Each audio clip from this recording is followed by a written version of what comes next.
कब मिटा सकता है अहले जिसोर मर्द हक्का नीका पेशानी का नूर कब मिटा सकता है अहले जिसोर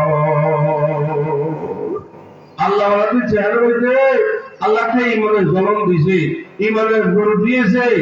এই ইমানের নূরকে কখনো কোনো শক্তি, কোন জালেম, কোন কাফের এই নূরটাকে কখনো নিভাইতে পারবে না। ঠিক আছে, ঠিক কেউ কখনো নিভাইতে পারবে না, কখনো পারবে না।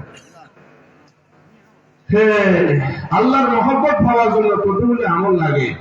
এক নম্বরে তেলাওয়াত কোরআন, যে বেশি বেশি কোরআন তেলাওয়াত করবে তার বিরুদ্ধে আল্লাহ পাকের মহব্বত পয়দা হবে। ঠিক আছে, ঠিক কালামটা আল্লাহ, আল্লাহর কালামের তেলাওয়াতে আল্লাহর মহব্বত দিলে পয়দা করিয়ে দেয়। সুবহানাল্লাহ।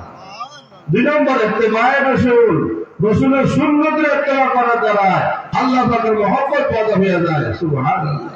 قل إن كنتم تحبون الله فاتبعوني يحببكم الله।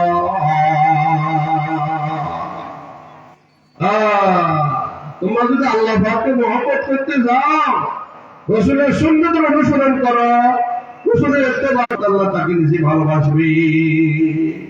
আমরা কি চাই আল্লাহ আমাদেরকে মহব্বত করে? জানি আমরা আল্লাহর মহব্বত ভালোবাসা পাইতে হইলে ইত্তেবায়ে রাসূল, রাসূলের সুন্নতের অনুসরণ করবো তো ইনশাআল্লাহ, কোরআনের কালাম তেলাওয়াত করবো তো ইনশাআল্লাহ। তিন নম্বর, আল্লাহ পাকের মহব্বত পাইতে হলে আল্লাহ ওয়ালাদেরকে মহব্বত করতে হবে। ঠিক আছে, ঠিক যারা আল্লাহ মহব্বত পাওয়ার জন্য সান্নাতের আমল জিকিরুল্লাহ, আল্লাহর জিকির যত বেশি করবে আল্লাহর মহব্বত দিলে পয়দা হবে। সুবহানাল্লাহ। যে যাকে ভালোবাসে সে তাকে বেশি করে স্মরণ করে। ঠিক আছে, ঠিক যে যাকে ভালোবাসে সে তাকে বেশি করে স্মরণ করে, যে দুনিয়াকে ভালোবাসে দুজন কথা বারবার বলে। ঠিক আছে, ঠিক যে আল্লাহ তাআলাকে ভালোবাসে সে আল্লাহর কথা বারবার বলে, আল্লাহ জিকির বেশি করে, আল্লাহ জিকির বেশি বেশি করে।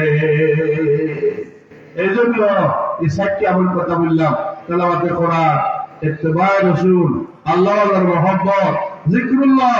এই চারটি আমল যখন আমাদের মধ্যে পাওয়া যাবে আল্লাহ পাক আমাদের মহব্বত করবে, আল্লাহ আমাদেরকে ভালোবাসবে, আল্লাহর মহব্বত হাসিল হবে।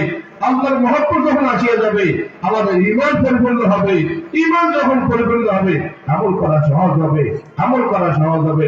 আলহামদুলিল্লাহ, আল্লাহ পাক বাগান তৈরি করে দিয়েছে আপনাদের দোয়ায়, আপনাদের দোয়ায়, আপনাদের সুযোগ বানিয়ে বাগান বড় করছে, দওয়া হাদিস করা হয়েছে, মুহাদ্দিসের কালাম হাদিস পড়া দিয়েছে, কাল আল্লাহ কাল রাসূল দৈনিক দিন রাত্রে ফসবক করা হইতেছে।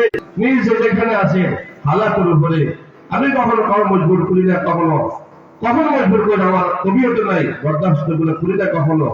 মেহরবানি করি নিজে নিজে থেকে সবাইকে তার প্রিয় থাকেন, আরো খেয়াল রাখবেন। মেহরবানি করি আমরা থাকি বা না থাকি প্রতিষ্ঠিত আপনাদের সবসময় দোয়া করবেন, দয়া করবেন।